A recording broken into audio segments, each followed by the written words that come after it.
کہ پیٹ کے بل سونا گناہ ہے، اللہ کی نافرمانی ہے۔ تو نبی داؤد میں حدیث ہے، ایک صحابی تھے اصحاب صفہ میں سے سیدنا ایس غفاری، وہ کہتے ہیں کہ میں مسجد نبی میں لیٹا ہوا تھا، پیٹ کے بل میرے سینے میں تکلیف تھی، تو اس کی وجہ سے میں پیٹ کے بل لیٹا ہوا تھا، تو ایک شخص آیا اور اس نے میرے پاؤں پہ آ کے اپنے پاؤں سے ہلکی سی ٹھوکر ماری متوجہ کرنے کے لیے، اور کہا کہ پیٹ کے بل مت لیٹو، یہ اللہ کی نافرمانی ہے۔ تو وہ کہتے ہیں میں نے جب مڑ کے دیکھا تو وہ اللہ کے نبی علیہ السلام تھے۔ اس سے جو لیٹا ہوا شخص ہے اس کو اٹھانے کا طریقہ بھی پتہ چل گیا کہ آپ اس کے پاؤں پہ پاؤں، ویسے بھی کوئی سویا ہوا شخص زمین پہ سویا اور آپ آ کے، یہ نہیں ہے کہ اس کے پاؤں کو یوں ہلائیں گے، ٹھیک ہے، اس کو آپ پاؤں سے زور سے بھی نہیں مارنا، یہ نہ ہو کہ اکرام مسلم کر دے آپ کا اٹھتے ہی، آرام سے اسے پاؤں سے پاؤں ہلائیں اور اس کو یوں اٹھائیں۔ اسی کو سپورٹیو ایک اور حدیث ہے، اس میں تو الفاظ ہے نافرمانی، سنن ابن ماجہ میں ایک حدیث ہے، حضرت ابو ذر غفاری کہتے ہیں کہ میں ایک دفعہ پیٹ کے بل لیٹا ہوا تھا، تو ایک شخص آیا اور اس نے اپنے پاؤں سے میرے پاؤں پہ ہلکی سی ٹھوکر لگائی اور مجھے کہا کہ اٹھ جاؤ، یہ جہنمیوں کا طریقہ ہے۔ تو کہتے ہیں میں نے پلٹ کے دیکھا تو وہ اللہ کے نبی علیہ السلام تھے۔ تو ان دونوں حدیث سے پتہ چلا کہ یہ جہنمیوں کا طریقہ بھی ہے اور گناہ بھی ہے۔ جہنمیوں کا طریقہ اس اعتبار سے بھی ہے کہ انہیں اوندھا منہ کر کے جہنم میں ڈالا جائے گا، اس اعتبار سے بھی ہے کہ جہنمیوں کو جب یعنی جہنم میں مار پیٹ کی جائے گی، تو جس طرح یہاں پہ بھی آپ دیکھتے ہیں نا کہ تھانے میں بھی الٹا لٹا کے پیٹ کے بل ان کی پٹائی کرتے ہیں، تو جہنمیوں کو بھی الٹا پیٹ کے بل لٹا کے ان کی پٹائی کی جائے گی۔ وَلِعَوْذُ بِاللَّهِ تَعَالَى اللہم لا تجعلنا منہم اللہم اجرنا من النار اللہم انی اعوذ بک من عذاب جہنم آمین۔ تو اس اعتبار سے اسے جہنمیوں کا بھی طریقہ کہا گیا، اور اللہ کی نافرمانی تو بہرحال اس کے اندر ہے ہی ہے۔ باقی کئی ایک چیزیں ہیں جن کے اوپر ریسٹرکشن ہے شریعت میں۔ اس حوالے سے ایک اور سوال بھی پوچھا جاتا ہے،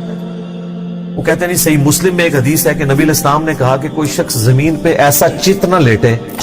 کہ اس نے ایک ٹانگ کے اوپر دوسری ٹانگ رکھی ہوئی ہو۔ حالانکہ ہم میں سے اکثر لوگ ایسے لیٹ جاتے ہیں کہ سیدھا لیٹے اور ٹانگ پہ ٹانگ رکھی، ریلیکس ہو جاتا ہے نا بندہ تھوڑا سا۔ مسلم شریف میں حدیث ہے کہ اس طرح لیٹنے سے نبی علیہ السلام نے منع فرمایا۔ اگلے دن بھی ایک بھائی نے مجھ سے رابطہ کیا اور ان کا میں نے مشکات میں بھی یہ حدیث پڑھ لی ہے، تو پھر میں نے ان کو بتایا یہ حدیث جو ہے یہ منسوخ ہے یا کسی اسپیسیفک کنڈیشن کے لیے، کیونکہ بخاری اور مسلم دونوں میں حدیث ہے کہ نبی صلی اللہ علیہ وآلہ وسلم، وہ ایک صحابی کہتے ہیں میں نے اس حال میں لیٹے ہوئے دیکھا کہ آپ علیہ السلام نے چت لیٹے ہوئے تھے اور اپنی دائیں ٹانگ اپنی بائیں ٹانگ کے اوپر یوں رکھی ہوئی تھی۔ اچھا، امام مسلم نے بڑی پیاری ترتیب لگائی ہے، یہ جو منع فرمانے والی حدیث ہے نا وہ پہلے لے کے آئے ہیں، اور پھر خود جو حضور کا عمل یہی والا تھا وہ حدیث بعد میں لے کے آئے ہیں، تاکہ ناسخ و منسوخ پتہ چل جائے۔ دوسرا، یہ منسوخ اگر نہ بھی ہو نا، ایک اسپیسیفک کنڈیشن کے بارے میں، وہ مسلم شریف میں یہ الفاظ ہیں اس حدیث کے اندر جس میں منع کیا گیا ہے، اس میں نبی علیہ السلام نے فرمایا کہ جو کوئی شخص ایک کپڑے میں لپٹا ہوا ہے نا، تو وہ احتبا کی حالت میں نہ بیٹھے گوٹ مار کے، یعنی دونوں گھٹنے کھڑے کر کے اور یوں اس کو گھٹنوں کو پکڑ لینا، تو ایک کپڑے میں اس کا ستر کھلنے کا اندیشہ ہے، اور نہ وہ اس حالت میں زمین پہ اس طرح لیٹے کہ وہ ایک ٹانگ پہ دوسری ٹانگ رکھے۔ اگر آپ نے کپڑے اس طرح کے پہنے ہوئے ہیں کہ جو ایک چادر میں آپ لپٹے ہوئے ہیں، تو اس میں آپ جب یوں کریں گے تو آپ کی بے پردگی ہونے کے چانس ہیں۔ پینٹ میں یا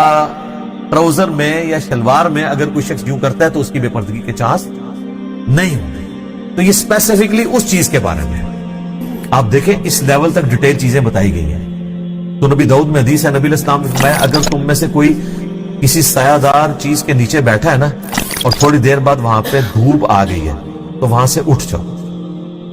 آدھی دھوپ اور آدھے چھاؤں میں مت بیٹھو۔ سائنٹیفکلی بھی یہ چیز ظاہر ہے، وہ ایک تھرمل ڈیفرنس تو ٹیمپریچر کا کریٹ ہو جائے گا نا، یا مکمل دھوپ میں آگے بیٹھو یا مکمل چھاؤں میں بیٹھو، درمیان میں رہو۔ اسی طریقے سے ابو داؤد میں حدیث ہے کہ کوئی شخص کسی ایسی چھت کے اوپر نہ سوئے جس کے گرد پردے نہ لگے ہوئے ہوں۔ رات کو کوئی بندہ نیند میں اٹھے تو گر سکتا ہے۔ بعض لوگوں کو سوتے ہوئے چلنے کی بھی عادت ہوتی ہے، سوتے ہوئے چلنے کی عادت نہ بھی ہو، بعض اوقات ہمارے ساتھ عام حالت میں بھی ہوتا ہے کہ ہم جب صبح اٹھتے ہیں کئی بار پوری یعنی وہ بوٹ نہیں ہوا ہوتا دماغ، آپ کو اپنے گھر میں بھی نہیں پتا چلا تو میں کون سے کمرے میں آج سویا ہوں، تو کسی اور طرف چلا جاتا ہے۔ اور کئی لوگ سیڑھیوں سے اپنی گر گئے ہیں، گئے باتھ روم تھے لیکن وہ دوسرے راستے پہ سیڑھیوں سے نیچے جا کے گر گئے ہیں، نہیں پتا چلا ان کو، ہو جاتا ہے ایسے۔ تو نبی علیہ السلام فرمایا ایسے آپ نے چھت پہ بھی نہیں سونا جس کے گرد پردہ نہ ہو، تاکہ اگر کوئی ایسا معاملہ ہو جائے تو پھر اپنے آپ کو ملامت کرنے والی بات۔ بخاری مسلم میں ایک حدیث ہے، نبی علیہ السلام نے فرمایا کہ کوئی شخص رات کو اپنے گھر میں اس حال میں نہ سوئے کہ اس کا کوئی جو ہے وہ دیا وغیرہ بتی جل رہی ہو، اس کو بجھا کے سوئے۔ آگ انسان کی دشمن ہے، کیونکہ شیطان بھی آگ سے بنا ہے، وہ انسان کا دشمن ہے۔ اور اسی حدیث میں موجود ہے کہ مدینہ شریف میں ایک گھر تھا جو رات کو یہ دیا جلاتے ہوئے ہو گئے، تو رات کے وقت چوہا آیا تو وہ بتی کو لے گیا اپنے ساتھ، اور پورے گھر کو آگ لگ گئی۔ کیونکہ وہ تیل ہوتا تھا، مٹی کا تیل تو ہوتا نہیں تھا، وہ تو چوہا تو ظاہر پیے تو مر جائے۔ اس زمانے میں تو کھانے والا تیل ہی جلانے کے لیے بھی استعمال ہوتا تھا۔ امیر لوگ زیتون استعمال کرتے تھے، غریب لوگ اور تیل استعمال کر لیتے تھے۔ وہ تیل بیک وقت کھانے کے لیے ہنڈیا میں بھی استعمال ہوتا تھا اور آگ جلانے کے لیے بھی۔ تیل تو بعد میں دریافت ہوا ہے، پہلے تو مٹی اور زمین کا پیٹرول تو نہیں تھا نا، ٹھیک ہے نا۔ یہ تو اللہ نے دنیا بقدر ایفرٹ رکھی ہے، ورنہ کسی بزرگ نے جب نگاہ مارتے تھے ساتوں زمینیں کراس کرتی تھی تو تیل بھی کراس نہ ہوتا۔ یہ تو سر ایڈون نے پنسلوینیا میں تیل کا کنواں جو ہے 18ویں صدی کے اندر آ کے، بلکہ 1800 کچھ کے اندر آ کے دریافت کی ہے، وہ بھی حساتی طور پہ۔ وہ تیل کا پہلا کنواں ابھی بھی موجود ہے، 19ویں میں آ کے آپ سمجھ لیں 1800 کچھ کے اندر۔ تو وہ یہ تیل ڈیفرنٹ ہے جو آج کل ہم لالٹین میں کبھی استعمال کر لیں یا کوئی کھلانے کے لیے۔ تو نبی علیہ السلام نے وہ بھی منع فرما دیا، اور آج بھی آپ دیکھ لیں اس کی ماڈرن فارم۔ آئے دن سردیوں میں ہر دفعہ ٹی وی پہ خبریں آتی ہیں کہ وہ گیس کا ہیٹر چلتے ہوئے چھوڑ دیا، پیچھے سے گیس چلی گئی، جب وہ واپس آئی تو وہ ظاہر ہے بہت مہنگے ہیٹر ہوتے ہیں جو آٹومیٹکلی آف ہوتے ہیں، گیس آئی بندے مر گئے۔ اور کئی جگہ تو دم گھٹنے سے مر جاتے ہیں کہ وہ انگیٹھی جلائی ہوئی ہوتی ہے اور وہاں پہ آکسیجن اتنی ختم ہو جاتی ہے کہ رات کو سوئے بھی سو جاتے ہیں۔ تو اس اعتبار سے یعنی ہمیں شریعت میں پابندیاں بتائی گئی ہیں۔ البتہ نبی علیہ السلام نے کچھ بیٹھنے کے جو طریقے اڈاپٹ کیے ہیں، فی نفسی ان میں کوئی خرابی نہیں، جیسے میں نے احتبا کا بتایا کہ یہ گوٹھ مار کے بیٹھنا، یعنی دو گھٹنوں کو کھڑا کر کے یوں، یہ ایک چادر میں بیٹھنے سے تو منع فرمایا۔ لیکن صحیح بخاری میں موجود ہے کہ حضرت عبداللہ ابن عمر کہتے ہیں کہ میں نے خانہ کعبہ شریف کے سین میں حضور علیہ السلام کو کئی دفعہ اس طریقے سے بیٹھے ہوئے دیکھا ہے۔ یہ سنت ہے بیٹھنا، لیکن خطبے جمعہ میں نہیں بیٹھ سکتے۔ وہ ابو داؤد میں حدیث ہے کہ کوئی شخص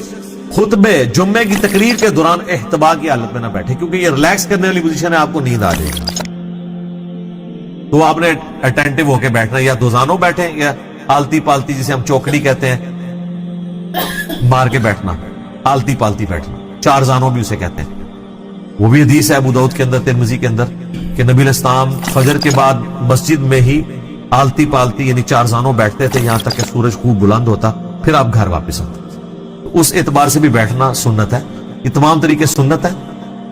بل اس بات کی طرف واپس آئیں کہ پیٹ کے بل لیٹنا یہ گناہ بھی ہے، حرام بھی ہے، اور جہنمیوں کا طریقہ بھی ہے۔ یہ بات آپ نے جو سنی تھی وہ بالکل ٹھیک ہے، لہذا اس معاملے میں احتیاط کرنے کی ضرورت ہے۔ ٹھیک ہو گیا جی؟ خسروی اچھی لگی نا سروری اچھی لگی، خسروی اچھی لگی نا سروری اچھی لگی، ہم فقیروں کو مدینے، ہم فقیروں کو مدینے کی گلی اچھی